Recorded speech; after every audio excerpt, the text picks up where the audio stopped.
started here. Hello, everyone. I am so excited. It's April 27th today, and we are going to talk about aging gracefully.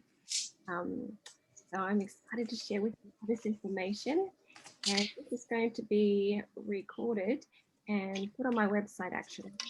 And I'm going to, just keep it there just for, in case people need to tag a friend or invite a friend to watch these things, okay?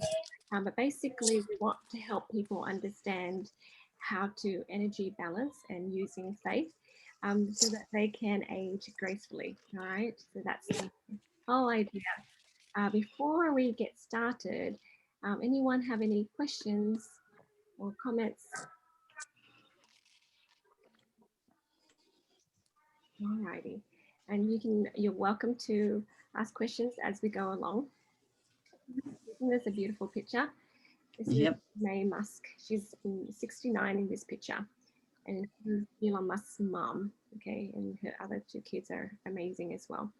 Today we're going to cover out with the old, being a life giver or a life taker.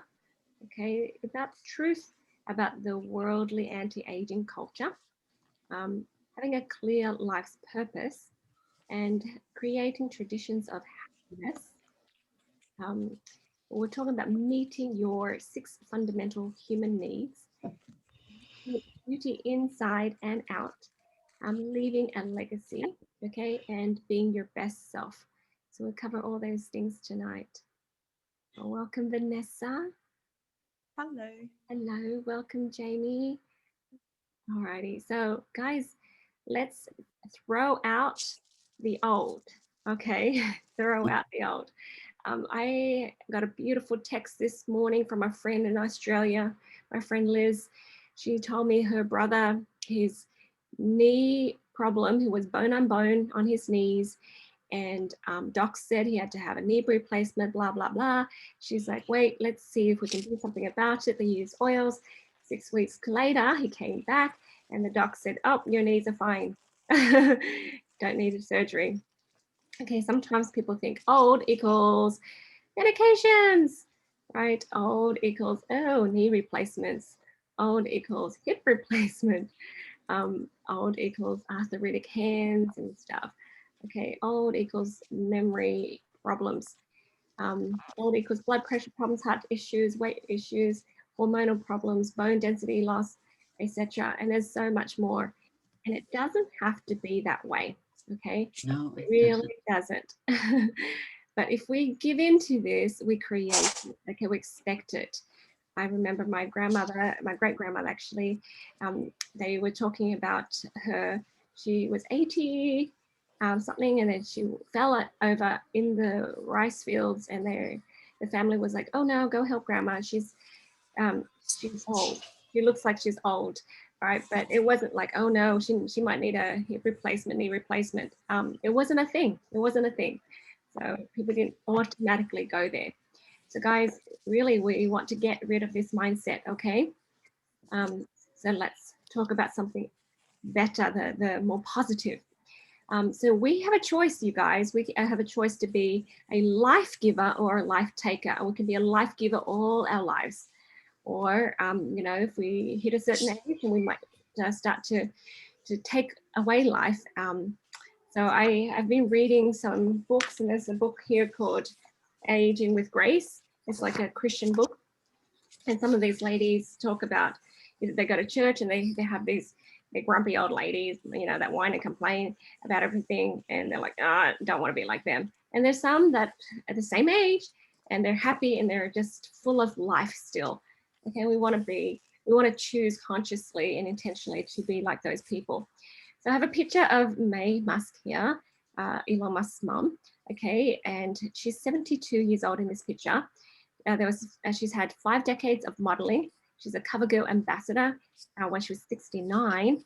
Okay, she had a spot in Beyonce's video, 45 years of being a dietitian. She has 2 master's degrees. She raised 3 children that are entrepreneurs. They're very, very successful in what they do. In fact, Elon is the richest man in the world. And she was a single parent and she lived in poverty. So, you know, no excuses, right? You can do this. If there's beautiful examples out there, I think I just latch on to those examples, okay, and just say that you're going to be that.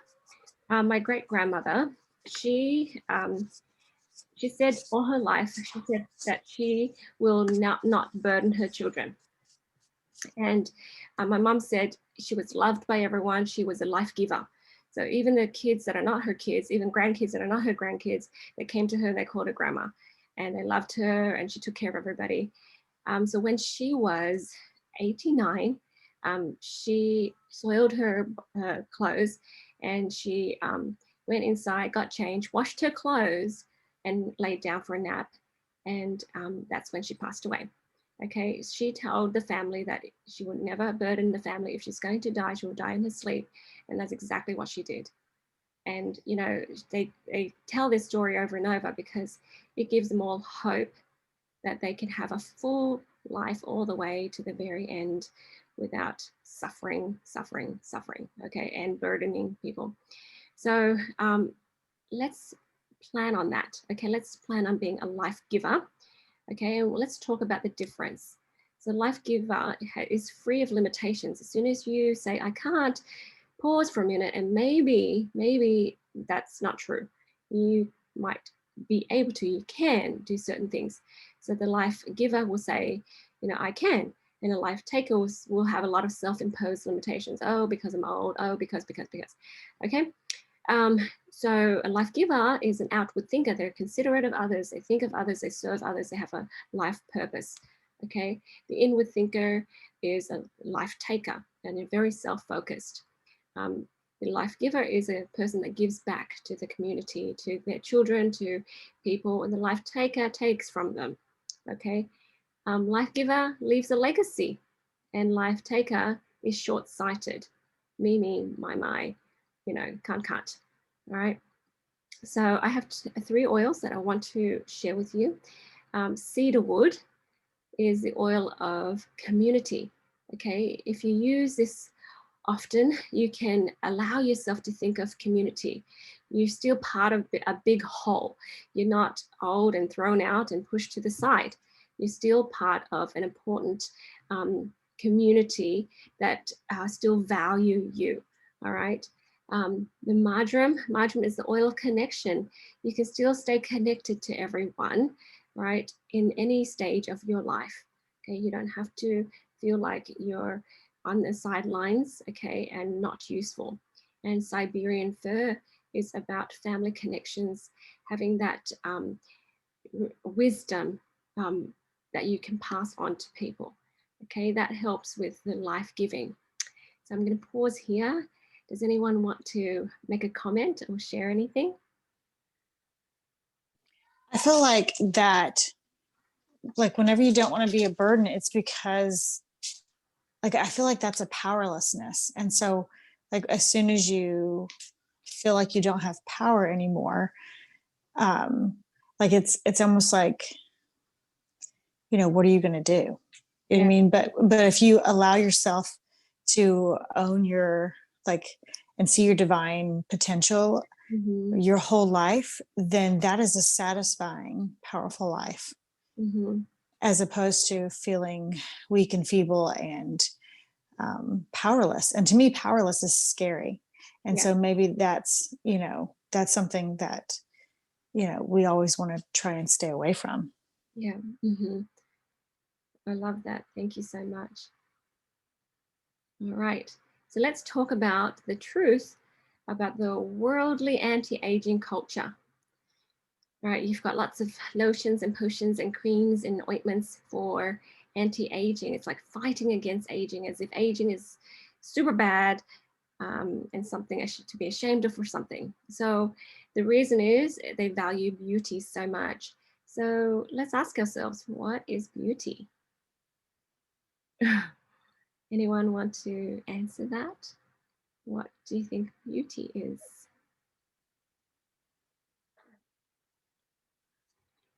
Lisa, go ahead. I think it has a lot more to do with qualities. I mean, people can have a natural beauty about them, but it's really their disposition and the way they come across to people that endears other people to them. And I think that is because of the qualities that they show. Absolutely. I love it. That's a beautiful, beautiful definition. Sierra? I don't know. As soon as you said, you know, what is beauty, I thought of my grandmother. My grandmother, she looked very old for her age. Now that, you know, I'm 50, I just turned 50. My grandmother was 64 when she died. And she looked like an older grandmother, you know, like someone who was in their maybe 80s, 85 or beyond, you know, like she looked older than 64, but she was so beautiful to me. So I really, in my particular definition that I'm going to give, I think beauty has to do with how you leave people feeling, like how they, like your spirit, how they feel your spirit. Yeah. You can show your spirit to people. I mean, I think that is beauty. Yeah, that's really good. Thank you. Yeah. So the attributes inside, like Lisa said, how you make people feel, that's so good. Who decides what's beautiful? Ginger, did you want to say something? It's the love that radiates from them. Mm-hmm. That's right. We want to radiate the light of God and things through us. Mm-hmm. Marissa? I was going to say similar things that echo that, but I was going to say something more along the lines of that that balance that you have between physical and spiritual beauty. You can really tell when somebody has that balance in hand, because like others have said, it shines through their spirits, but it's also showing through in the glow in their skin and that brightness in the eyes. So I think for me personally, I think beauty is about balance. Mm-hmm. Yeah, I like that. Nikita, or is it Anna Thompson?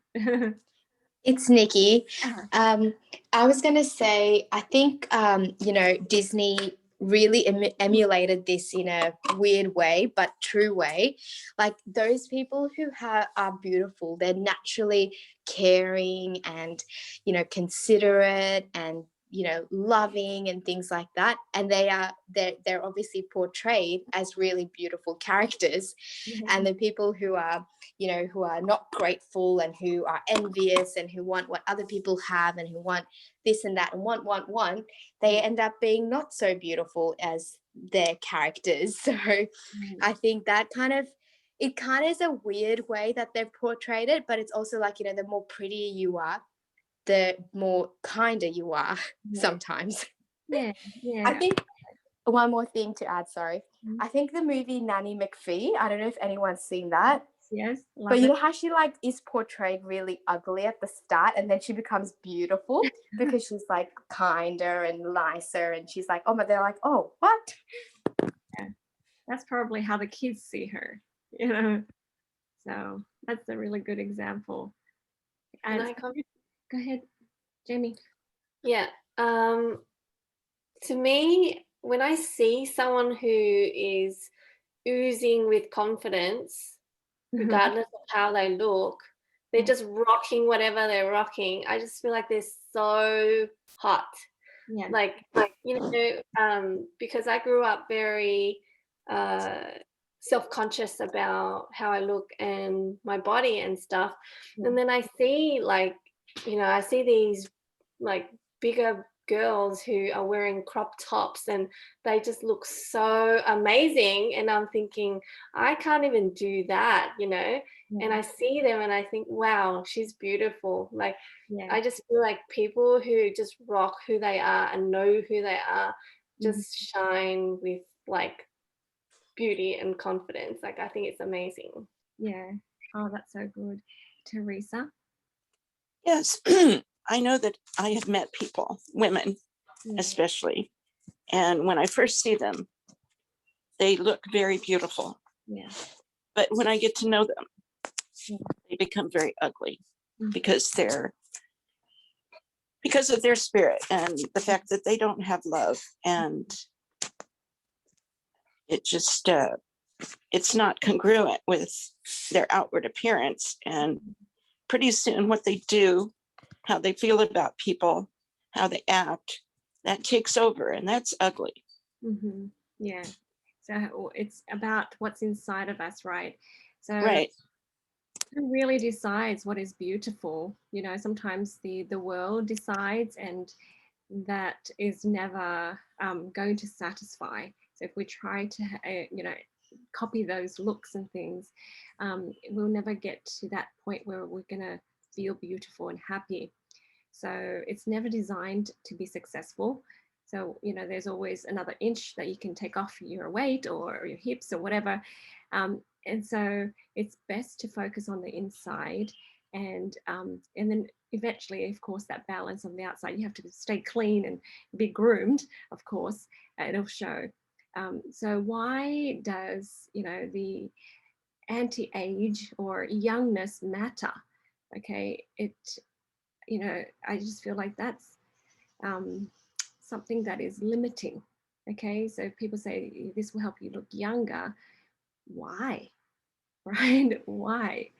We'll age as we need to age, but what's that feeling now unworthy and valuable or something because we've aged a little bit? Why do you think the world thinks it matters so much? So I feel like it's this trick, you know what I mean? Like this trick, like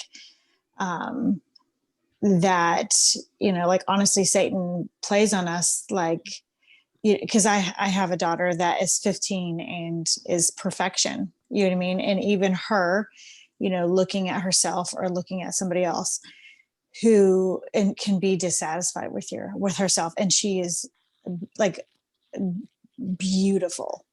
And it's this trick that that Satan or the world will plays on us to allow us, or that creates this kind of separation between like gratitude for what we actually are, which is a child of God, and it separates us from that. And so I think that it's just this lie that we're fed, and undoing it is kind of, and connecting to God again is really the only way to fix it.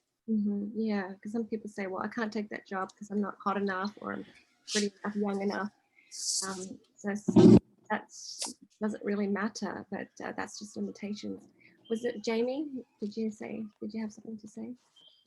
Oh, yes. So I believe that this, I guess, the value of being pretty has, especially for women, I think, because we were taught that we need to look pretty. We don't need to have a brain. That's what our value is, back in the past, even as a wife. Like, I feel like it's what sells, with society these days, and which is why people think it's so important that you need to always look perfect. Yeah. So how can we not get distracted by those outward appearance? Lisa, go ahead. Sorry, Jade, I was just going to add to it. It makes me think of it a two-part thing, because it mentions in the Bible, Ecclesiastes, it talks about how, God has made everything beautiful in its time. He has even put eternity in their hearts. So we have that within us to want to be young all the time, to keep going as we are. And because we're imperfect and we do age over time, then we're constantly comparing ourselves to what we used to be, to what we are now. And then it actually, the media then portrays us against each other. So it's comparing ourselves now to each other. So we've got this constant battle within us all the time with our mind and heart on where we are and where we want to be, kind of thing. Yeah, I love that. And we're going to address that today. Fantastic. I'm glad you shared that. So, I'm just finding some pictures, and I found these pictures of these women finally embracing their hair, their age, and, they actually look prettier, so take a look. Okay. So just having, you know, that confidence, you can see that confidence coming through now that, you know, some people just have let go of the measures of, you know, the media or whatever, just kind of taking on there's this stage of life. Okay. So, you know, I'm not saying, you know, that dyeing hair is super, super bad or anything, but if you choose not to, you can embrace, you know. So here's Audrey Hepburn. She says, I believe that happy girls are the prettiest girls. And she says, for beautiful eyes, look for the good in others. For beautiful lips, speak only kind words, words of kindness. And for poise, walk with knowledge that you are never alone. Isn't that beautiful? It's awesome, isn't it? All righty. So, you know, if we can be clear on our life's purpose, and if we think about our life, you know, that later on, you know, after we die, we'll get handed a book or something of our life.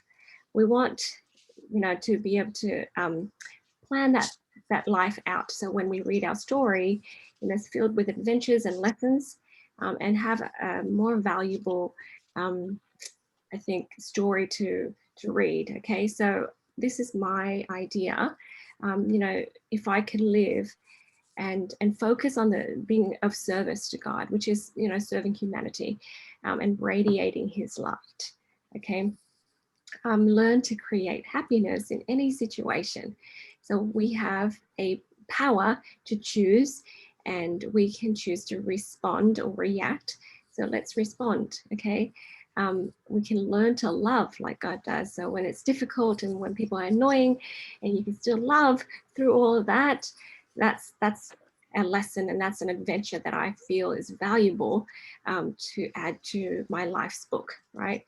I want to learn from mistakes and failures. I want to see that mistakes are part of my growth, and it's important, and it doesn't make me a bad person.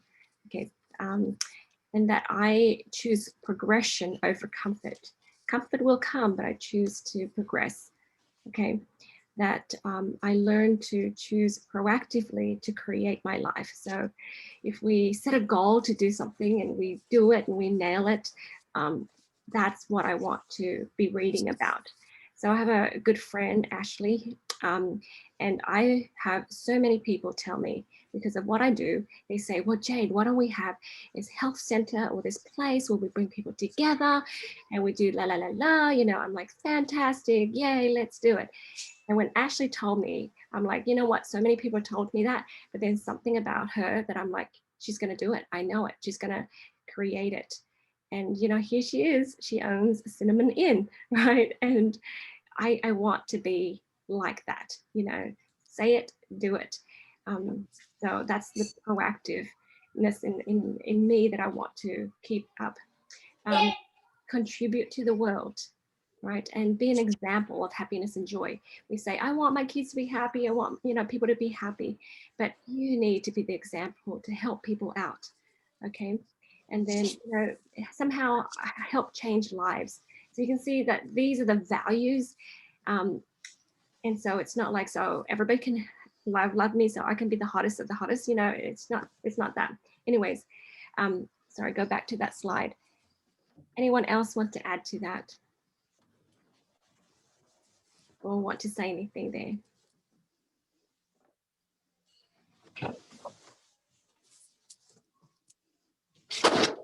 It's just an activity to do.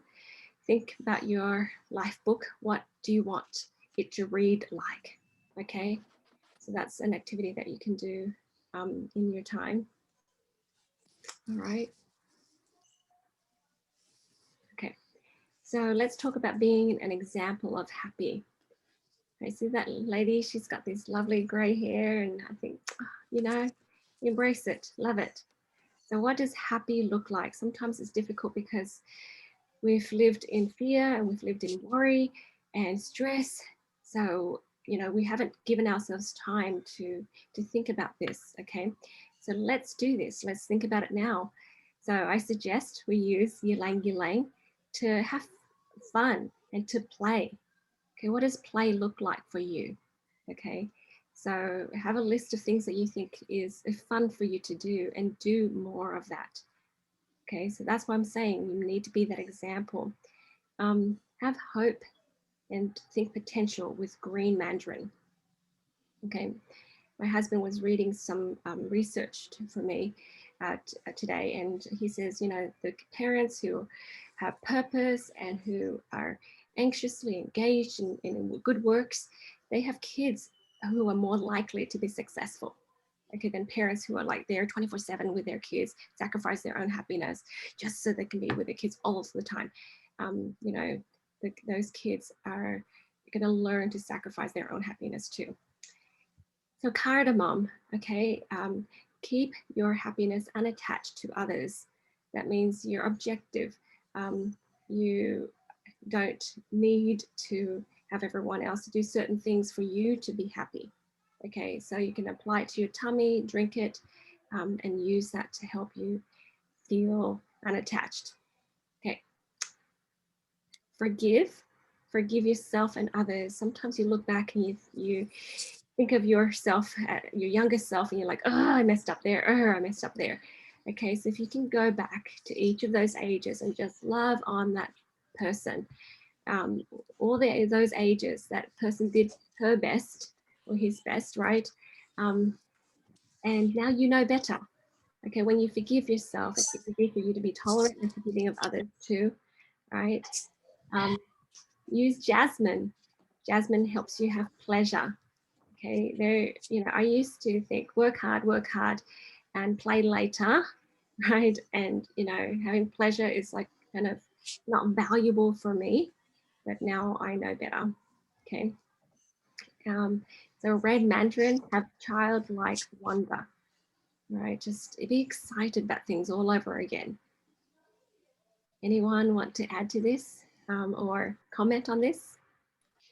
So cardamom, I had whenever, like my very first session I ever did with you, I tested for cardamom, and I realized that having those attachments, because you cannot control other people, you never find happiness if you're always attached. And so when you unattach, that is, so that's time and energy you're spending on something frustrating.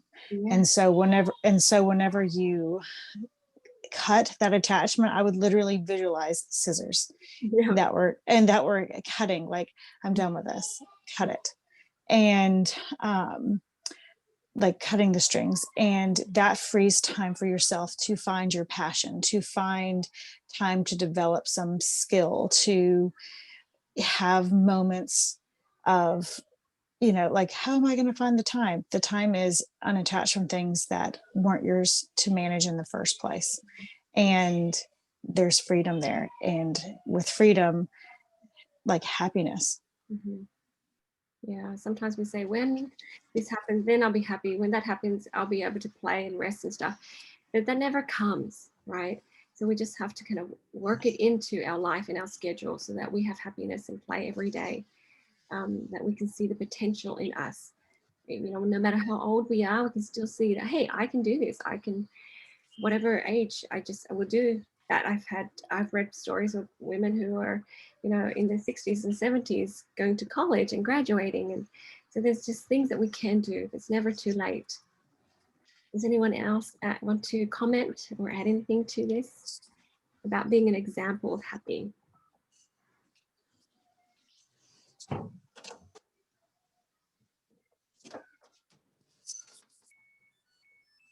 Okay. Sierra, go ahead. Sierra, I think you need to be unmuted. Sorry. Okay. So I just think it's really important for our kids to see us admit when we've not done something as well as we could have, that we're not perfect. And sometimes we may fail, but if they see us pick ourselves back up and go again, then they understand, okay, I don't have to be perfect and I can keep moving forward, and I'm not like, I don't have to stop and be stuck and I think it's also important to let your children see you reinvent yourself, and that's okay. I've actually had my children very much suggest that I should go back to college again. And I'm like, why would I do that now? 50 years old, and I'm not going to like use another major or whatever. And they're like, because you have different interests now and different things that you want to do at a later age in life. So why don't you go study those things? And so it's been really interesting to see them even promote me to do those kind of things. So Yeah, that's so good. Yeah, who knows? No limitations there. So create new traditions, I should say. Um, so And I here's love that you're bringing up this woman right here. So for y'all that don't know, I was a gymnast most of my life all of my life when I was younger, but yeah. she's amazing. She's kept herself in such good shape, and she does very, very basic skills, but for her to be 91 and doing those things is just incredible. Well, some people like me can't even do those basic skills. So it's amazing. So Joanna Quas, I don't know if I'm saying it right, 91 years old. If you just do a search on YouTube, you see her video. She's so adorable. Yeah, and of course, she can do stuff that I can't do. So, just create new traditions in your family. So one new tradition is to find and create happiness. Okay, so do what makes you happy without limitations. All right. Don't think scarcity, either or. Okay, so sometimes we think scarcity, we think, oh, we don't need to sacrifice, we have to sacrifice our happiness for others' happiness. Okay, I come last and I let my kids go first and stuff. So basically that putting yourself last is a bad example, because your children will learn to put themselves first in their friendships, in their marriage, in other relationships. So it's not the best option. Okay, that's not a good culture to perpetuate. There is a better choice, and the better choice is win-win, happy, happy. So, when my kids were suggesting we should do something as a family, I'm like, okay, yeah, but is that going to be fun for mommy too? Because they're like, hey, let's do rock climbing. I'm like, okay, I can take you if you like. And they're like, don't you want to do it too, mom? I'm like, no, really, it doesn't feel like it's something going to be fun for me. And they're like, well, let's do something fun. I'm like, yes, let's do that. We really need to show our kids happy. Okay, so there is the third option, right? It's not me happy or you happy. There's a third option where both and all of us can be happy. Okay, so we teach our family and our friends to feel at the heart compass. If it doesn't sing with happiness, then let's not do that. Let's do something different. So my daughter, my oldest, she's a senior, she's graduating, and she was like, going to take a huge load, and all of these really difficult classes. And I know she's smart and everything, but I said, hey, girlfriend, are you really going to enjoy this semester? Why are you taking all those? Oh, because the teachers say I should, and I said, but you've already got all of these credits and grades and stuff. You really, you can graduate now. So anyways, she's like, you're right, mum. And I said, do what makes you happy. So she picked a few happy, fun classes, and that's better. And just live your life, feel it in your heart. Before you even start a semester, she's already feeling heavy and weighed down. I'm like, is that all that necessary? Okay, so the heart is where God inspires us and guides us to make the best choice. So why don't we go ahead and feel that heart? So teach people to feel that happiness in their heart. And when that happiness goes down and they feel weighed down and heavy and divine discontent, don't do it. Just don't. Okay. So I have oils here that I suggest that people can use just to really feel their heart, the difference between a buoyant and happy and joyful, invigorated heart and a heavy heart. So cheer, elevation, citrus bliss, and citrus bloom. You can use those oils, just feel that energy. Anyone with comments? Anyone want to add to what we just said? Creating new traditions to create happiness, focusing on the heart compass, Lisa. Yeah, I was just thinking it's interesting because when you get to this sort of stage in your life and you think, oh, you know, you might want to try a new way of doing things, or you're at a new stage and you've got so many options, you think, out there for yourself, and you just don't know where to start and you can feel a little overwhelmed. I think sometimes it's good just discussing this bit, like just make a start, do what, as you say, what makes you happy, but also realize that you can change along the way from that as well. Like you might do that for a little while, but then realize, well, it's not making me as happy as I thought it would, kind of thing. So having that just mindset that, you know, you're still able to change. If it's not actually giving you the true happiness that you're after, it's okay to change and try something else, kind of thing. Do you know what I mean? Exactly. I love it. And, you know, like I want to study something and I'm like, in people's mind, study equals I have to go to college and da, da, da, da. And I'm like, well, why can't I just pick up a book on that topic and study the heck out of it, right?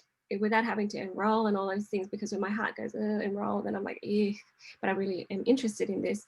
So there's just lots of different ways to do what you want to do, just to be able to identify what makes you happy and then play around and feel free to abandon that if you don't feel like it's you know, giving you as much joy as you think it would.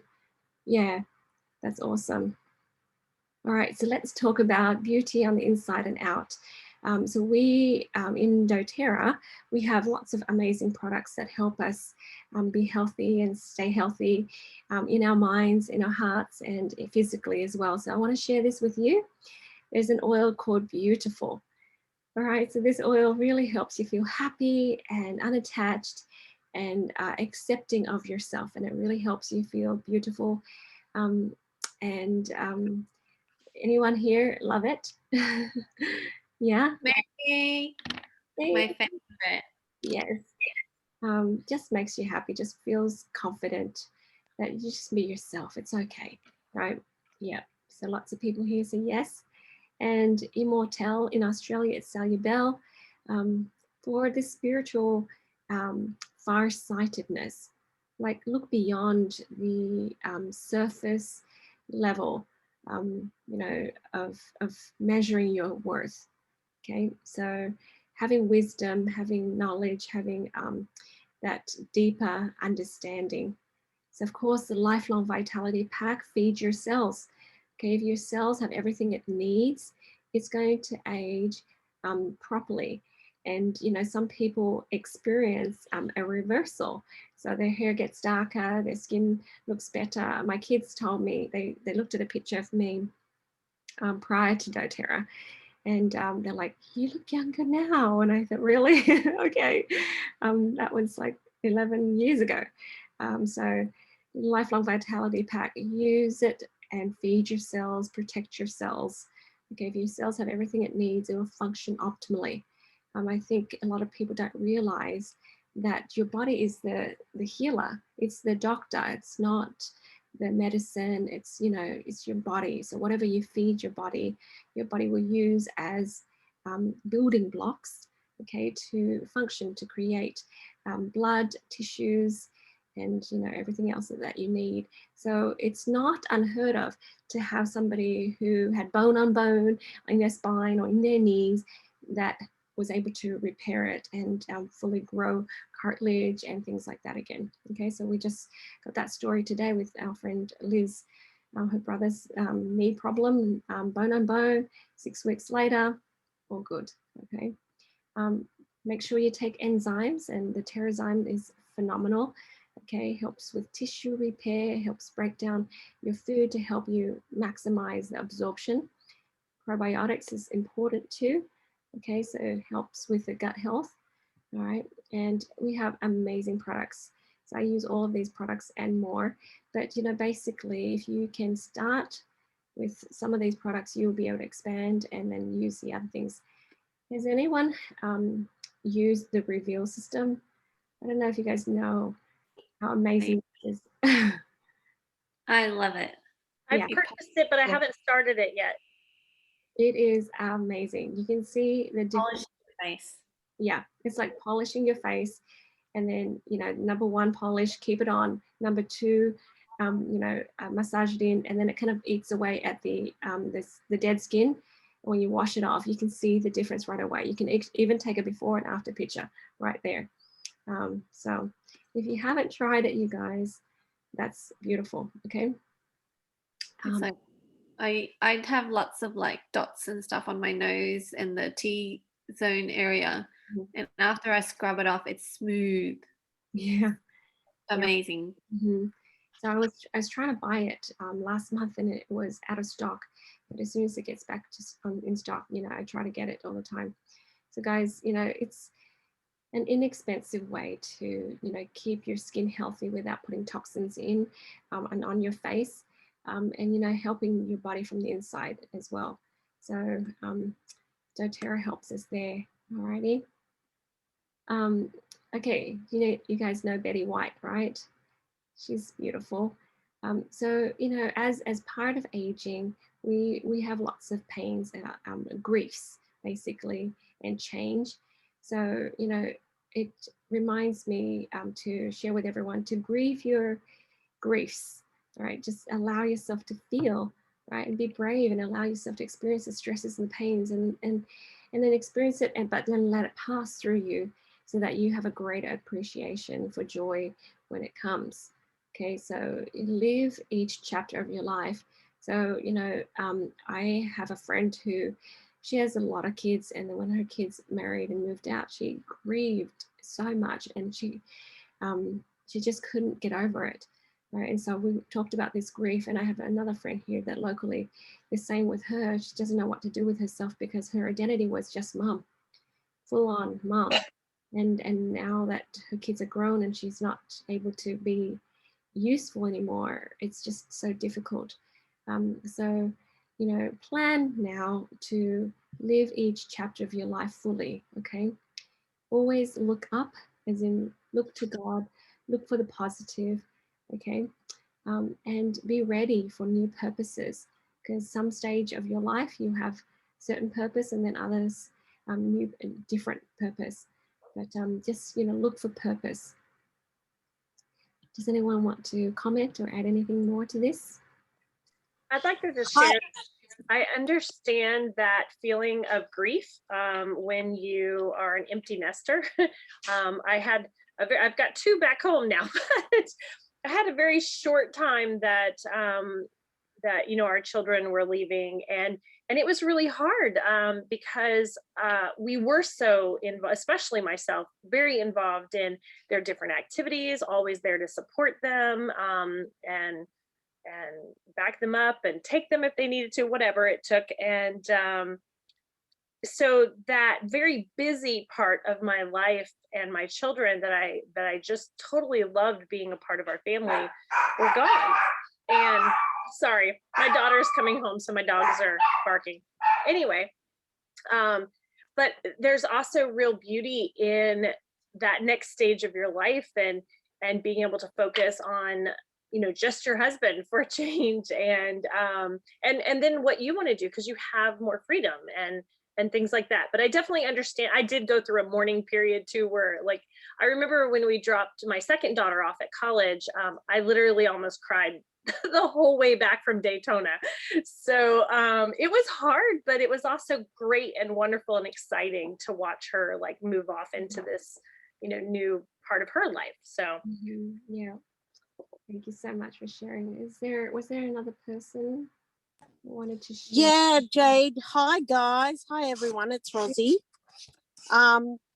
Look, I just wanted to share with everyone. I actually love where I am. I'm going towards 60, and I have a lot of friends that are really nervous and worried. But I do have younger children because I started at an older age. But I'm loving that my children are getting older and more mature and able to speak to me. But I also am looking at myself, and I let my hair go natural, and I'm going, what the hell? Let's just embrace it. And I think it feels amazing because you go, you know what? I have all this experience. Yeah. Like when I speak to people, I think, oh my God, I feel like I have experience. So it makes me feel good. And I probably, my skin, I've got wrinkles and that, but I look at it and I go, well, that tells you that I have the experience, and that tells you that I've lived my life. That's how I look at it. Yeah, that's so good. That's being proactive and just interpreting it in a positive way. I feel the same way too, Rosie. This is 3 years of just virgin hair. No dyes, no color. So I'm like, if and when I turn really gray, I'm just gonna let it go. Yeah. So I love it. So here I want to talk about this, meeting the 6 fundamental human needs a little bit here. Guys, when we have those needs met, we will be life givers, and we'll talk about that in a minute. But I want to show you some people that I feel have a lot of those needs met. All right, and they meet them themselves. Okay, it's not something out there meeting it for them. They do it themselves. Okay, so have you heard of Vera Wang? She's a designer. She's 71 years old, and she's a hottie. Check it out. This is her 71-year-old body. Right, and of course Elon Musk's mom. Okay, this is her at 67. Right, she's still on the catwalk. Right, so awesome, so awesome. And you look for examples of people that you want to emulate. Right, you like, go for it. I'm going to do this. If she can do it, I can do it. Right. So the 6 fundamental human needs is we need to be loved. We need to love as well. Okay, so if you find something you love, someone you love, and if you can connect to God for that divine love, you will have, this need filled, so you don't have to get it in other ways. We have a need to be significant and important. Okay, we want to feel special. We want to feel unique and needed. We want to have certainty. We want to trust that there's something that's predictable and reliable in the universe that we can be reassured of. We want to have a certain uncertainty and variety in our lives. Okay, we want to be creative. We want to discover things and have newness. We want to have growth. Okay, to progress, and we want to contribute to the world. So if you think about Vera Wang, there's some purpose in her life. She's contributing to the fashion industry, and May Musk as well. So these people, they constantly are growing and thinking of new things to do, right? And so those people thrive. And we want to be like that. And if you're missing one of these, you'll be unhappy, and you may experience, health problems. So, try and seek to fill these needs yourself. Okay, we can be proactive in that. So, how we feel these needs. So, if we can do it in both ways. We can do it in a destructive way or a constructive or supportive way. So, in order to have love, sometimes people have some sort of vanity or just playing the victim, right? So that they can get all that attention. Or you can love God, love yourself, serve others, and then get that love, just naturally, and it's more permanent. Okay. You can get importance by comparing or complaining or being attached to illness, or you can feel important by loving yourself and understanding that you're a child of God, really understanding it, really believing that you're important to this human family. Okay, or you can have your feeling of certainty, with destructive ways. All right, holding on to stuff that you know and not changing. Or you can rely on God, rely on the laws of the universe, right, the commandments and things, and trust in that. You can have a variety and certainty by creating your dramas in your life. Some people have lots of crises and dramas, complaints about this and that, just so they have something different in their life. And others, they explore newness. They find adventures. They lose themselves in service. Okay, we can have that growth in a destructive way, or, you know, lying, cheating, being angry, cynical. So we have those people who choose to be life takers, right? Or we have people who are intentional and then really seek for personal development. We are never too old to learn something new. We stretch ourselves, we grow, we learn, we read, okay? And then there's that contribution. You know, some people, they want to contribute, so they just, you know, loud and just say things just for the sake of saying so people can hear. Or you can adopt a life's purpose and cultivate an outward thinking mindset, and you know, free yourself up to serve. Okay, my mum experienced the grief of empty nester for a short time, and she got cancer around that time. But then when she healed, she I guess had some time to think. She discovered that she could use her hobby of cooking for a good use. So she found a group of people who needed a cook, and she was a leader, became a leader of this group where they cooked free meals for people who do meditations in the Buddhist monastery. So at one point she cooked up to 500 meals, and she was so in her element. She was busy, but she was so fulfilled and happy. All right. And I feel like all of us can proactively meet these needs on our own, okay, and seek to fill those needs so that we can be life givers. Can I Go ahead. tell you, it's the funniest thing because it was just yesterday that she was telling her friend that when our brother told her that, oh, Mum, I'm moving out, she said that she couldn't stop crying. she said she was just crying so bad because she didn't know what to do because he was leaving. You know what So to she do was with yourself. heartbroken, and she was just telling me this yesterday, Mm-hmm. which is so funny. Yeah. But now she's such a different person. Like, she used to push all her love onto us, and you know, it was very uncomfortable. Yeah.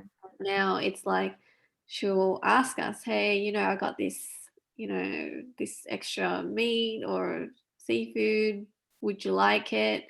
You know, and if I say no, she's okay with that, you know. So Mm-hmm. she's totally different now. So proud of her. All right. So my daughter taught me this yesterday. It's called agency backpack. Okay, so when I said to her, you know, you're not responsible for everyone's happiness, you're not responsible for my happiness, because my oldest daughter, I feel like she was my experimental child, right? So I'm trying to do my best with her, but I look at her and I'm like, oh, all the things that I've messed up with. So I tell her, you're not responsible for mommy's happiness, you can do what you like, you know, and I said, you know, just let go and da-da-da-da. And then she was like, she just couldn't wrap her head around it. And so we kind of talked. And then she said to me, I can see like a backpack, and I'm just taking everybody's backpack off and I'm just wearing mine, and mine feels light. And I thought, oh my goodness, that's a beautiful, you know, picture, an analogy. So, you know, when you look at this, you go, okay, this is my backpack, right? And I'm just going to wear mine, and I like mine, right? Whichever one you want to choose, but don't, you know, carry everyone else's backpack too. All right. So agency is about power to choose, power to own your happiness. So in order to help you with this, you can use oregano. It's an oil that helps you be unattached to the negative things, or the things that, because really you're fearful that they're unhappy. So that's you're holding on to the negative things, and you're physically making room for fungus, parasites, bacteria, viruses inside your body, which drains you and takes from you, okay? And of course your body, it will look like you've been, you know, taken over, hijacked, okay? Fennel, okay? This is the oil that helps you be responsible for your own power. Okay, you know, you're not a victim to things. You don't have to anything. You get to do stuff, all right? So you can drink it, take it internally. Litsea is the oil that helps you focus on manifesting what you want, because there's times that You know, people are just focusing on all the things that they don't want. I don't want people to be unhappy. I carry people's, you know, backpack and carry people's responsibility. I just want everyone to be happy. I want everyone to be good and pleasing and stuff. I don't want anybody to be mad at me. But what do you want? Right, so think about that. Right, so stop being responsible for other people's happiness. Give them back their agency backpacks. Right, and that will free you up to do what you like and be the example of happiness. Does anyone want to say anything? Yeah, go ahead, Sierra. I do.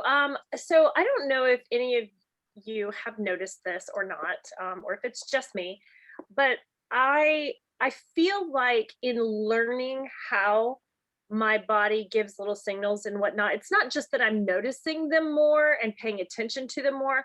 I feel like I've given my body permission to respond greater than to whatever my environment is or whatever my emotions are. I feel like I've actually given my body permission to speak louder. And it is really interesting. Sometimes I don't like it.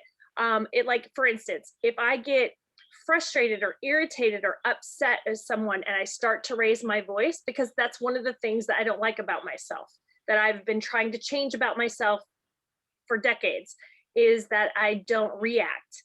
And so now, just since honestly learning about all of this and energy balancing and whatnot, every time I raise my voice, it hurts my throat and I start to cough. So it's like an immediate signal to stop what I'm doing.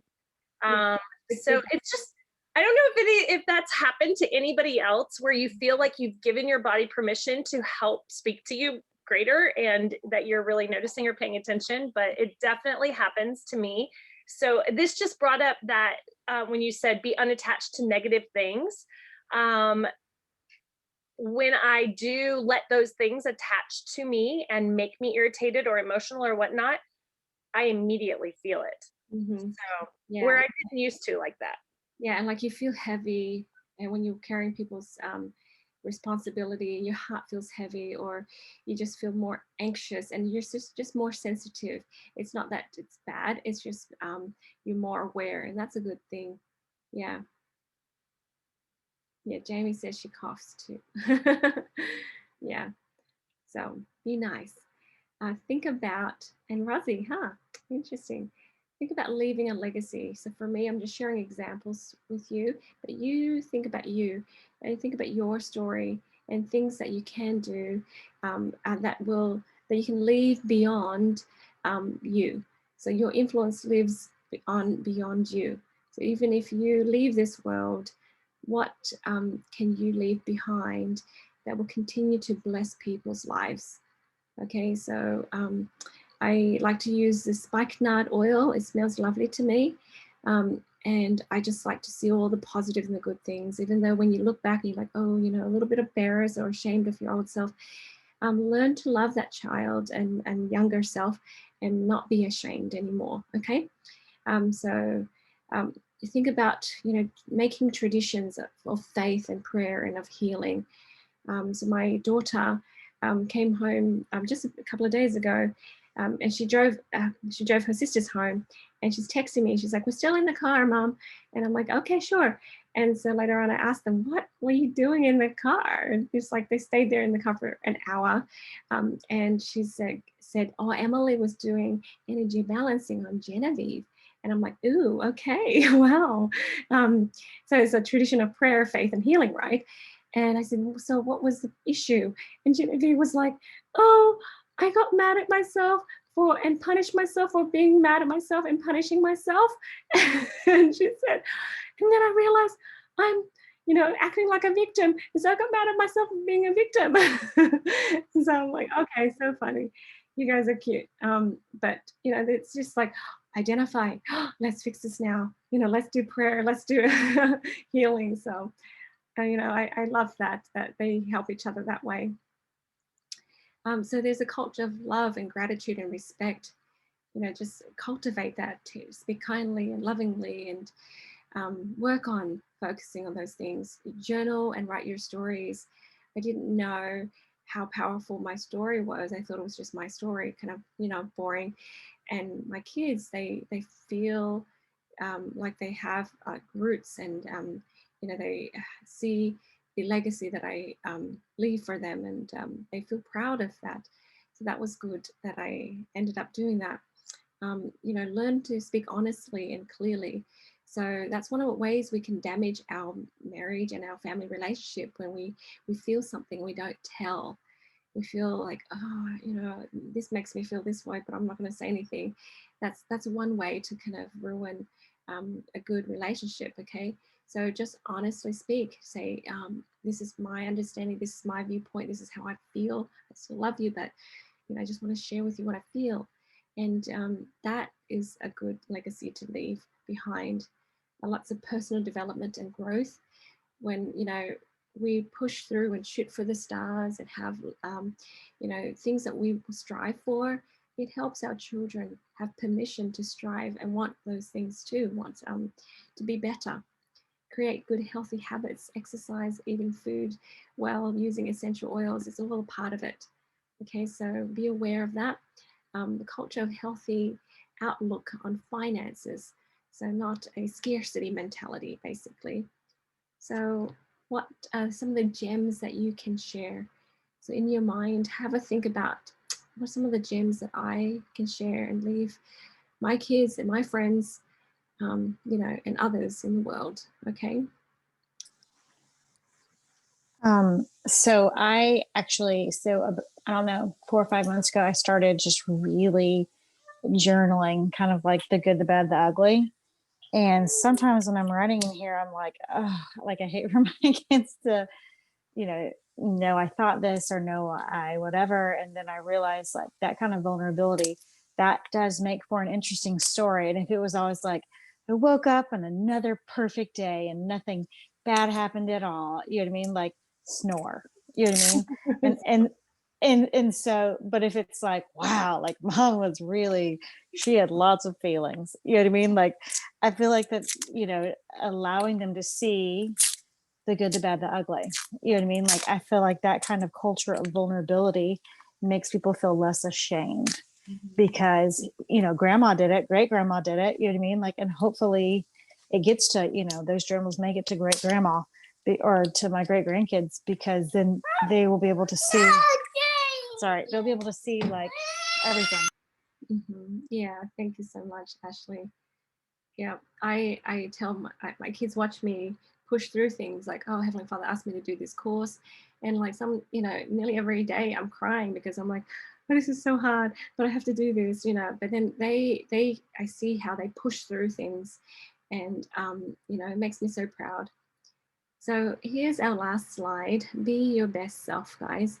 I want to share with you 3 people here. Linda Ashmore.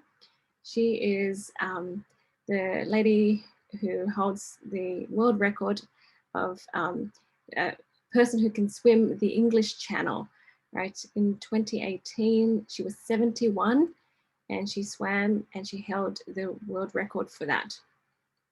Okay, and of course she holds other records. She's an amazing athlete, but you know, doesn't matter. You want to do something, you do it, right?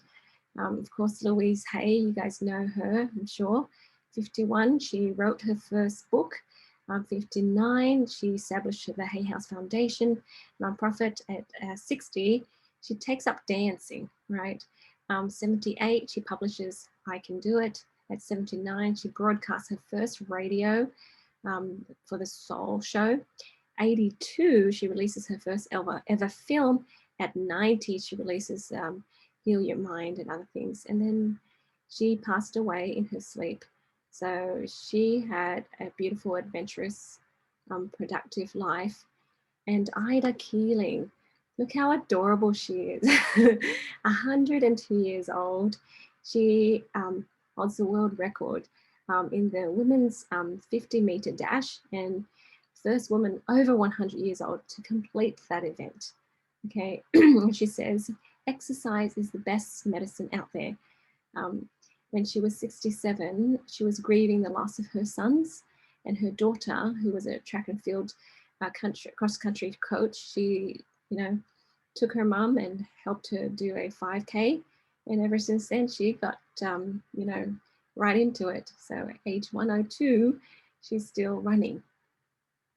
Don't you want to be like that too? Yeah. It's very inspiring.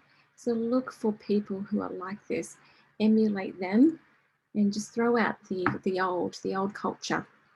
Okay, that's not helpful to any of us. But keep loving, keep giving life to the world. Okay, so I just wanted to share that with you. And if people are interested, please join me. You know, you can book an appointment with one of my Earth Angel people in the directory, book a session with me, or become an Earth Angel and take the Energy Balancing with Faith course. So you learn how to get rid of some of these negative things so you can become more of a life giver. All right, so I'm going to stop the recording now. So if anyone wants to chat, you can chat. So thank you for watching.